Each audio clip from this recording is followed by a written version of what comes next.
فلسطین کی آزادی کا مشن، یہودیوں کو قدم قدم پر دھول چٹانے والا، اکیلا ہی عالم کفر سے ٹکرانے کا حوصلہ رکھنے والا، پاک دھرتی کا ایک عظیم مجاہد، کفر پر لاوے کی طرح برسنے والے اس مجاہد کی طویل داستان سننے کے لیے چینل کو سبسکرائب کیجئے اور ویڈیو کو لائک کیجئے۔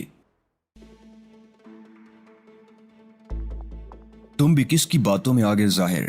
میں نے حیرت سے کہا۔ وہ کرائے کے غنڈے تھے، ان سے الجھ کر ہمیں کچھ حاصل نہ ہوتا، ہمارا وقت ہی ضائع ہوتا۔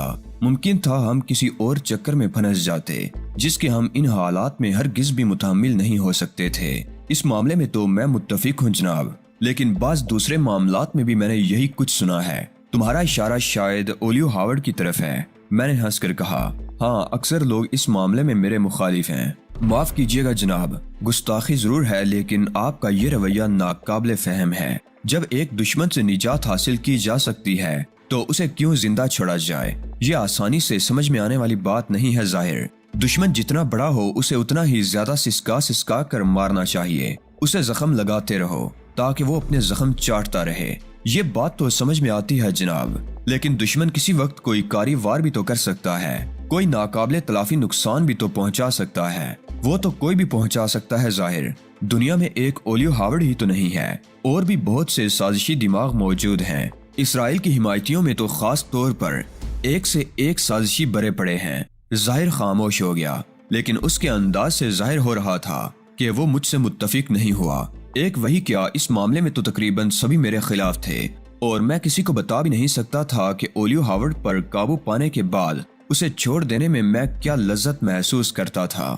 ہر بار اسے شکست دے کر مجھے کتنا لطف آتا تھا۔ ہر بار وہ مجھ سے انتقام لینے کے لیے میدان میں اترتا تھا، اور ہر بار اسے میرے ہاتھوں ایک نئی ہزیمت اٹھانا پڑتی تھی۔ میں خیالات میں ڈوبا رہا، اور پھر اس وقت چونکا جب میں نے بڈ کی آواز سنی۔ وہ کہہ رہا تھا، ہم آبادی کے قریب پہنچ گئے ہیں چیف، اب کیا کرنا ہے؟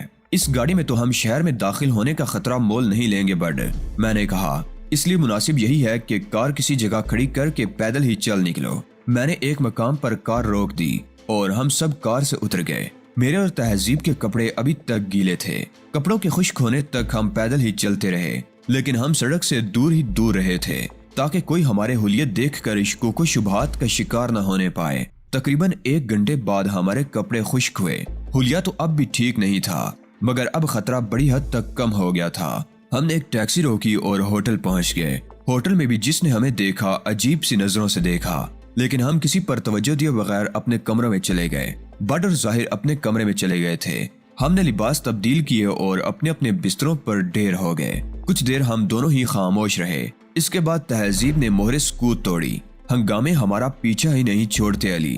میرا خیال ہے اس بار تمہارے اعصاب ہی متاثر ہوئے ہیں۔ اب ہنگامے تو اتنا متاثر نہیں کرتے۔ البتہ ہاروت رابیل نے جس انوکھے انداز میں ہم سے نجات حاصل کرنے کی کوشش کی تھی، اس سے اعصاب کو متاثر ہونا لازم ٹھہرا۔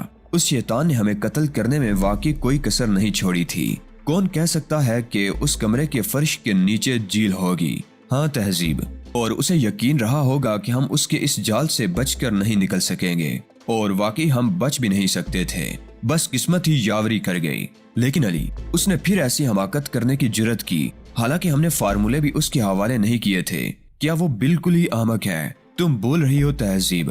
جب اسے معلوم ہوا کہ میں علی یار خان ہوں تو اس کے بعد اس نے یہ حرکت کی تھی۔ میری حقیقت سے آگاہ ہونے کے بعد ظاہر ہے وہ ہر چیز کی طرف سے مایوس ہو گیا ہوگا۔ اوہ ہاں، مجھے واقعی خیال نہیں رہا تھا، لیکن نہیں۔ تہذیب نفی میں سر ہلاتے ہوئے مسکرائی۔ اگر ہم اسے یہ بات نہ بتاتے تب بھی وہ ہماری جان لینے کی کوشش ضرور کرتا۔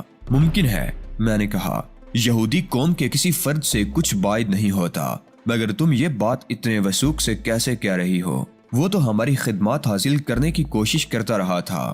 ان موٹر سائیکل سواروں کو کس خانے میں فٹ کرو گے جو واپسی پر ہمارا استقبال کرنے کے لیے موجود تھے؟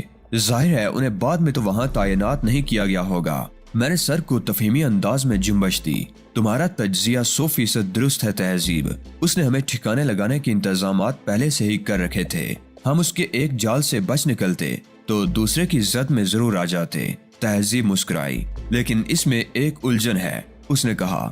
اگر اس کا ارادہ واقعی یہی تھا تو وہ ہماری خدمات حاصل کرنے کی کوشش کیوں کر رہا تھا؟ یہ کوئی اتنی بڑی الجھن نہیں ہے۔ میرا خیال ہے میں اس کا جواب بہت آسانی سے دے سکتا ہوں۔ وہ ہمیں نفسیاتی طور پر مطمئن کرنا چاہ رہا تھا تاکہ بے خبری میں ہم لازمی طور پر مارے جائیں۔ یہی بات قرینِ قیاس معلوم ہوتی ہے، تہذیب نے کہا، لیکن تم مطمئن نہیں ہوئے اور اس بیچارے کی امیدوں پر پانی پھر گیا، بلکہ وہ خود پانی میں گر گیا۔ میں کسی یہودی کی طرف سے کبھی مطمئن ہو بھی نہیں سکتا تھا۔ یہ تو ممکن تھا کہ وہ ہمیں مجرمانہ سرگرمیوں میں ملوث افراد سمجھتے ہوئے ہماری خدمات حاصل کرنے کی کوشش کرتا، لیکن یہ معلوم ہونے کے بعد کہ ہمارا تعلق آزادی فلسطین کے کسی گروپ سے ہے، یہ ممکن نہیں تھا کہ وہ ہمیں چھوڑ دیتا۔ فرض کرو ہم واقعی کسی مجرم تنظیم سے وابستہ ہوتے اور اس کے لیے کام کرنے پر رضامند ہو جاتے، تو کیا واپسی کے سفر میں ان موٹر سائیکل سواروں کے ہاتھوں مارے نہ جاتے جو پہلے سے ہی اس مقصد کے لیے متعین تھے؟ اگر وہ ہم سے کام لینے کے معاملے میں سنجیدہ ہوتا اور ہم راضی بھی ہو جاتے تو وہ ہمیں ان کی موجودگی سے مطلع کر دیتا۔ اس طرح ایک طرف تو ہم اس کے ممنون احسان ہو جاتے اور دوسری طرف وہ بالواسطہ طور پر ہم پہ یہ روب ڈالنے میں بھی کامیاب ہو جاتا کہ ہماری زندگیاں ہمہ وقت اس کی طرف سے خطرے میں ہیں، اور اگر ہم نے اس کے کسی حکم سے سرتابی کرنے کی کوشش کی تو بے خبری میں کسی نامعلوم آدمی کے ہاتھوں مارے جائیں گے۔ جتنی تفصیل سے تم نے ہر بات کا تجزیہ کیا ہے، کیا اس نے بھی ہر بات اتنی ہی باریک بینی سے سوچی ہوگی؟ تہذیب نے حیرت سے پوچھا۔ صہیونی دماغ اسی چیز کے لیے تو مشہور ہے، سازشیں، ریشہ دوانیاں اور تخریب کاریاں کرنے میں یہ لوگ ماہر ہوتے ہیں۔ اس وقت مجھ سے ایک لمحے کی بھی تاخیر ہوئی ہوتی تو اس وقت حالات کس قدر مختلف ہوتے۔ واقعی صہیونی دماغ ان معاملات میں بہت آگے ہیں، لیکن کیا وہ خود زندہ بچ سکا ہوگا؟ میں خود اسی الجھن میں مبتلا ہوں تہذیب۔ اس کی زندگی کے بارے میں یقین سے کیا کہا جا سکتا ہے؟ بہرحال یہ امکان نظر انداز مت کرنا کہ وہ زندہ بھی ہو سکتا ہے۔ خبیث لوگ آسانی سے نہیں مرتے۔ میں تم سے متفق ہوں تہذیب، میں نے کہا۔ میں نے ایک لمحے کے لیے بھی اس کی موت پر یقین نہیں کیا ہے۔ اب یہ بتاؤ کہ ہمیں کیا کرنا ہے؟ ہوٹل کی معرفت ہم نے جو کار کرائے پر حاصل کی تھی وہ تو اس قابل نہیں رہی کہ ہوٹل کو واپس کی جائے۔ کار واپس کرنے کی کیا ضرورت ہے؟ میں نے مسکرا کر کہا۔ ہم چپکے سے ہوٹل سے نکل بھاگیں گے۔ واقعی بڑی مجبوری ہے، تہذیب نے ایک ٹھنڈی سانس لے کر کہا۔ ہمیں اٹھائی گیروں جیسی حرکتیں کرنا پڑ رہی ہیں، لیکن جس قسم کے حالات سے ہم دوچار ہیں ان میں اس کے علاوہ کوئی چارہ بھی تو نہیں ہے۔ بس تو پھر یہ طے ہو گیا کہ ہم کار واپس کرنے کے بجائے چپکے سے اس ہوٹل سے نکل بھاگیں گے، لیکن اس بار ہم کسی بہتر ہوٹل میں قیام کریں گے۔ گمنام ہوٹلوں میں قیام کرنے کی اب کیا ضرورت ہے؟ تمہاری یہ بات مجھے منظور ہے، بلکہ میرا خود بھی یہی خیال تھا۔ کاغذات فی الحال کسی بینک کے لاکر میں محفوظ کر دینا مناسب رہے گا۔ ہم دونوں متفق ہو گئے تھے اور اب اس سلسلے میں ظاہر اور بٹ کو ہدایات دینا تھی۔ چنانچہ میں ان کے کمرے میں جا پہنچا۔ تم دونوں تیار ہو جاؤ، میں نے ان سے کہا۔ یہ ہوٹل چھوڑ کر ہم کسی دوسرے ہوٹل میں منتقل ہو رہے ہیں۔ تیاری کیا کرنی ہے؟ بٹ نے بے پرواہی سے کہا۔ ہم تو کسی ایسے حکم کا انتظار ہی کر رہے تھے۔ ہم علل اعلان ہوٹل نہیں چھوڑیں گے، میں نے کہا، بلکہ ہمیں چپکے سے یہاں سے کھسک لینا ہے۔ ہوٹل والوں کو بالکل پتہ نہ چلنے پائے کہ ہم ہوٹل چھوڑ رہے ہیں۔ اس کی کیا ضرورت ہے جناب؟ ظاہر نے حیرت سے کہا۔ کرایہ ادا کر کے سب کے سامنے رخصت ہونے میں کیا قباحت ہے؟ وہ گاڑی جو ہم نے ہوٹل کی معرفت کرائے پر حاصل کی تھی اور جس کی باڈی میں گولیوں کے سوراخ ہو چکے ہیں، میں نے کہا۔ سمجھا جناب، ظاہر بولا۔ ٹھیک ہے، اس صورت میں تو واقعی ہمیں ہوٹل سے فرار ہی ہونا پڑے گا۔ یہ تو اور بھی آسان ہے چیف، بڑ نے کہا۔ ایک ہینڈ بیگ میں ضروری سامان ڈال کر نکل چلتے ہیں، بقیہ سامان بازار سے خرید لیں گے، لیکن اس کے لیے ہمیں اپنے میک اپ بھی تو تبدیل کرنے پڑیں گے، ظاہر بولا۔ ہوٹل والوں کو ہمارے فرار کا علم ہوگا تو کیا وہ ہماری تلاش نہیں کریں گے؟ ممکن ہے پولیس کو بھی مطلع کر دیں۔ تم ٹھیک کہہ رہے ہو ظاہر، میک اپ تو تبدیل کرنے ہی پڑیں گے، اس لیے کہ اگر ہوٹل والوں نے از خود پولیس کو مطلع نہ کیا تب بھی جلد یا بدیر گاڑی تو دریافت ہوگی ہی، اور اس کے ذریعے پولیس کے لیے ہم تک پہنچنا کوئی مشکل کام نہیں ہوگا۔ تو اس میں کون سی مشکل بات ہے؟ بار نے کہا۔ ہم اپنے کمروں میں میک اپ کریں گے اور ہینڈ بیگ ہاتھوں میں لے کر نکل جائیں گے۔ یہاں کون ہمیں چیک کرے گا؟ بس ذرا احتیاط کرنا پڑے گی۔ بس تو پھر تم لوگ تیار ہو جاؤ۔ ٹھیک 1 گھنٹے بعد ہم یہ ہوٹل چھوڑ دیں گے، میں نے کہا اور اپنے کمرے میں واپس آ گیا۔ 1 گھنٹے بعد ہم چاروں ایک ایک کر کے ہوٹل سے نکل گئے۔ ہمارے پاس سامان نہیں تھا، اس لیے کسی نے بھی ہم پر خصوصیت سے توجہ نہیں دی۔ ہوٹل چھوڑنے کے بعد سب سے پہلے ہم نے سامان خریدا اور اس سامان کی مناسبت سے ایک بار پھر ہم مسافر نظر آنے لگے۔